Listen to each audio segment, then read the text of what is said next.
Hello, my wonderful fools. It is Mr. Maclunkey back again with another Star Wars Galaxy of Heroes leak.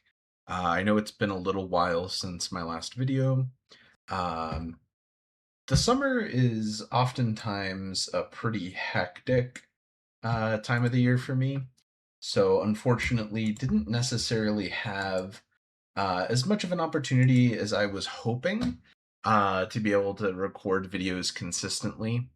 I have been working on a couple of side projects that aren't quite ready to see the light of day yet. I know I am behind on roster reviews still, and I intend to catch up on those fairly shortly here. But I did come across some breaking news that I just had to share with the class. Maclunkey.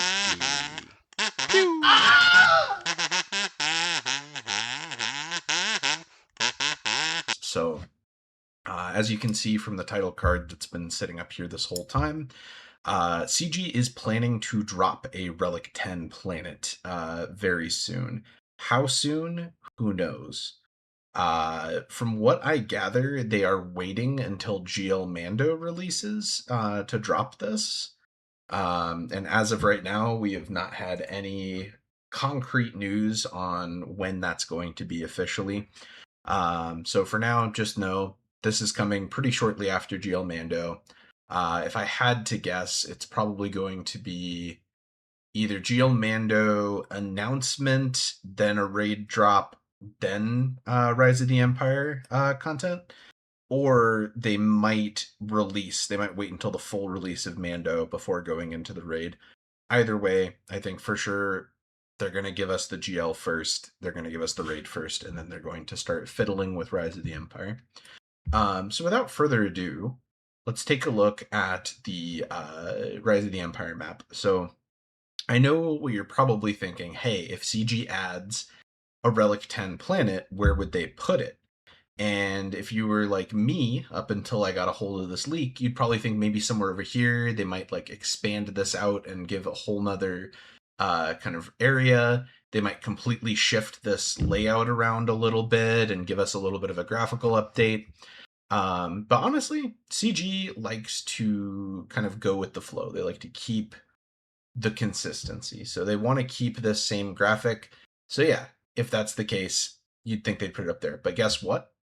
Dead wrong. CG is actually putting the R10 planet down here in the very center of the galaxy.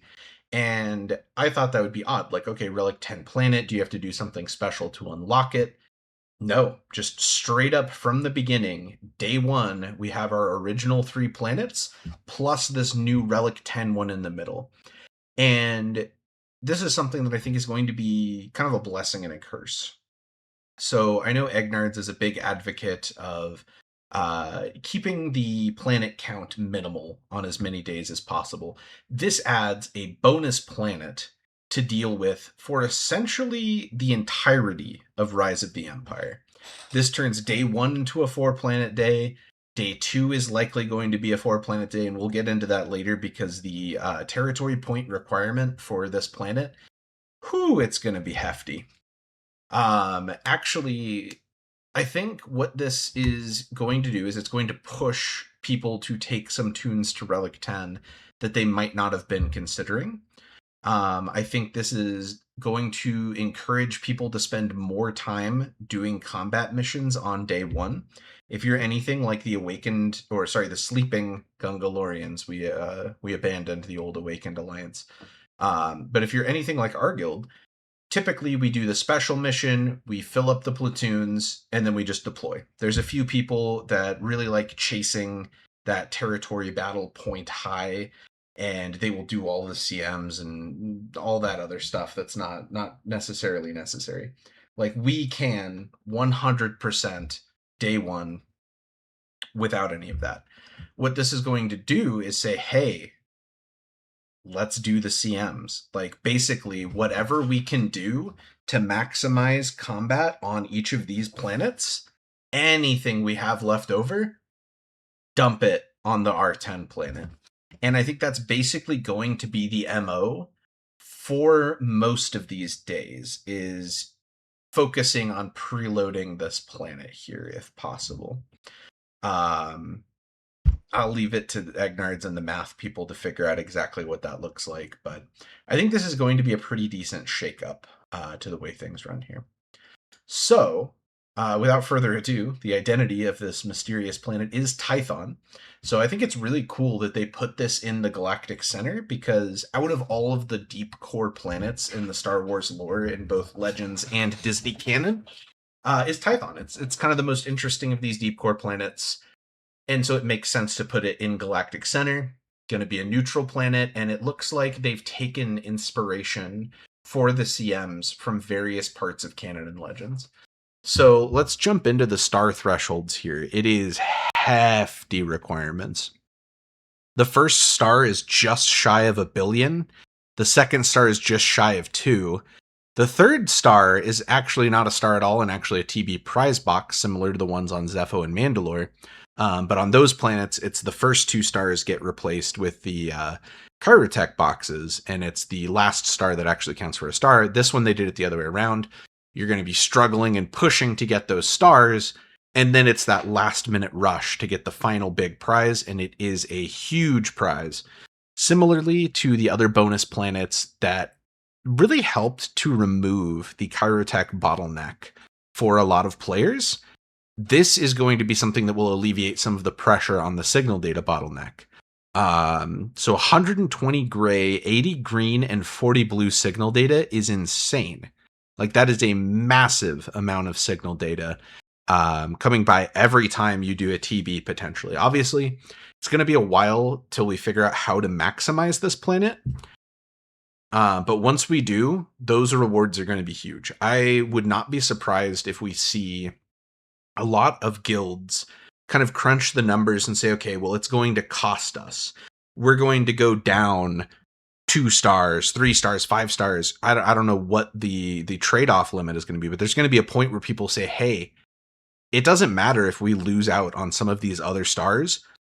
If we can get all of this signal data, it might be worth it to kind of reinvest and shake up the existing plans. So it looks like each combat mission, clearing 1 wave gets you 250, clearing the second wave gets you 350, bringing it up to a total of 600,000.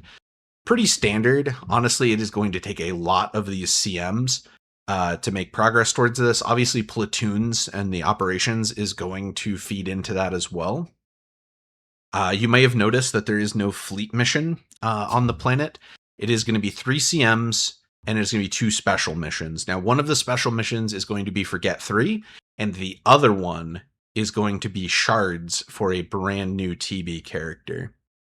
So stay tuned for that, folks. It's going to be insane. So the operation ability is That's 2 moons, a bit of a cheeky nod to the That's no moon quote. And as well, it's a reference to the fact that Tython has 2 moons, the Ashla and the Bogan, which have been kind of tied to this idea of like the dark side for Bogan and the light side for Ashla. So it looks like at level 0, all enemies get the Boon of Bogan, which is going to be a huge boost to offense, huge boost to counter, huge boost to speed, and then as well some recovery of health and protection, and some turn meter gain. So that is a massive pain in the ass. They start with it, can't be dispelled, have it for the full encounter. You complete 2 of the operations to get level 1 of the perk.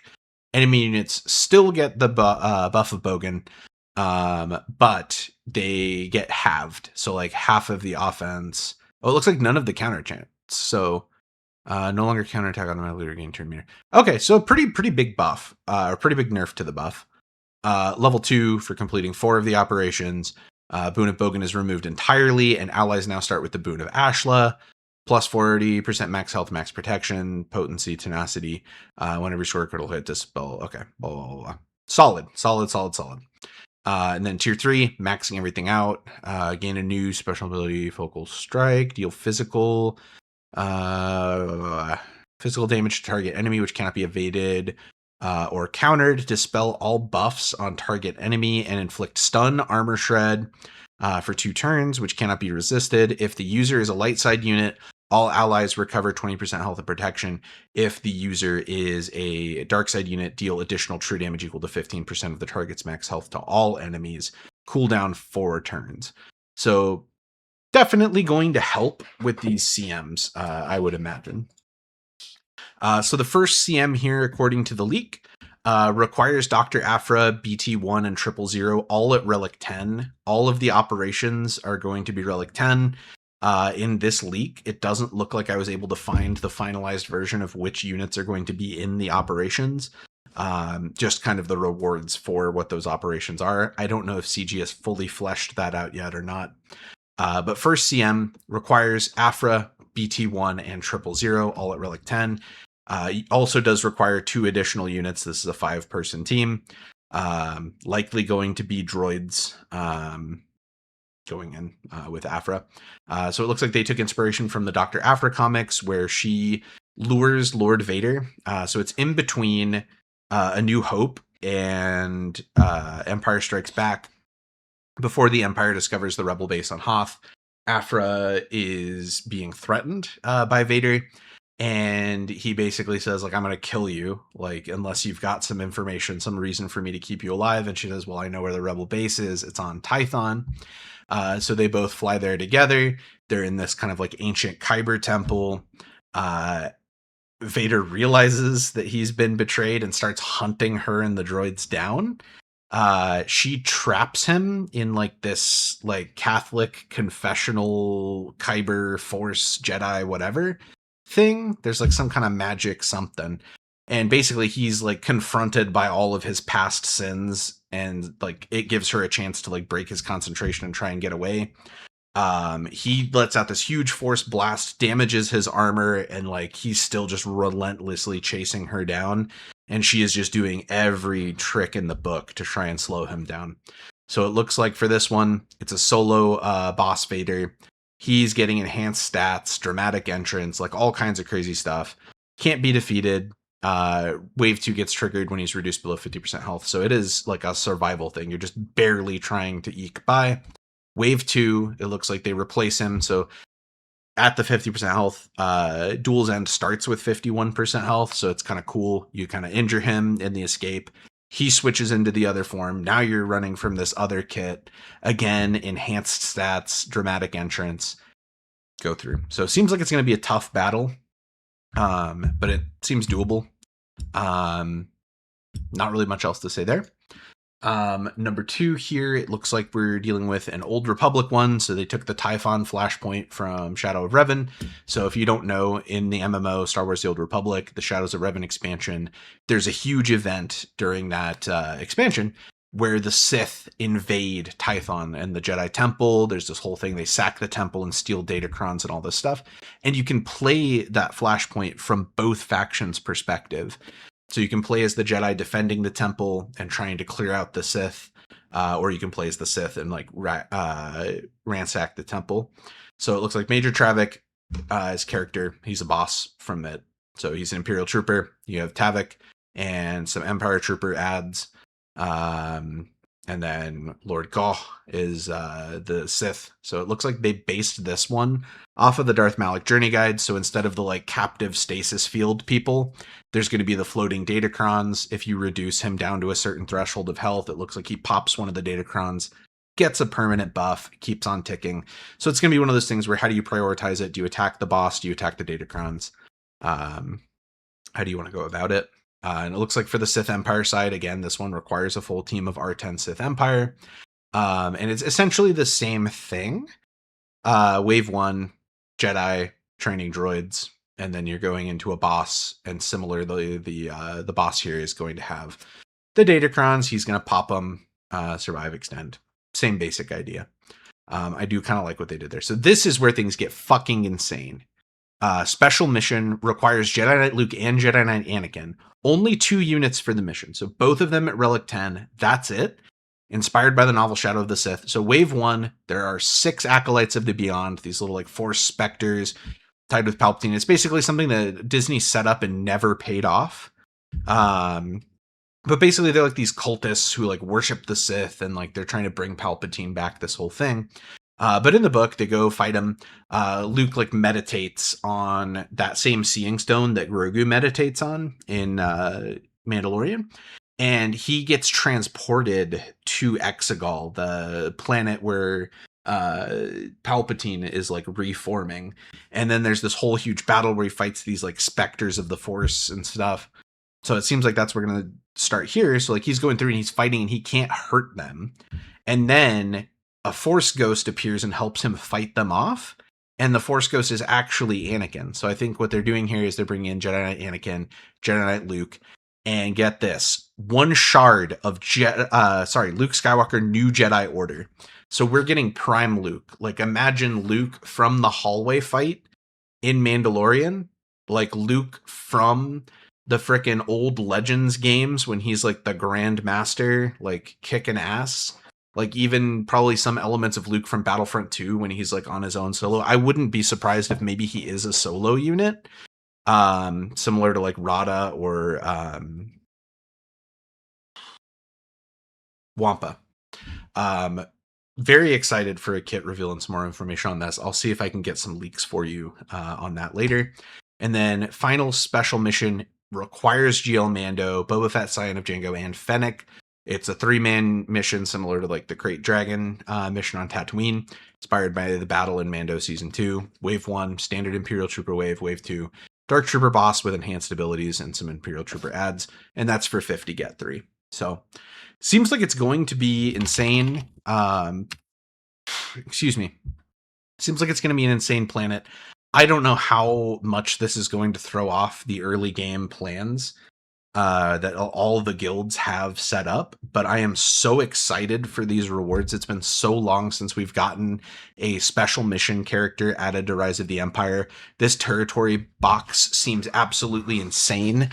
Let me know what you guys think in the comments below. And I will keep you posted when more information comes out.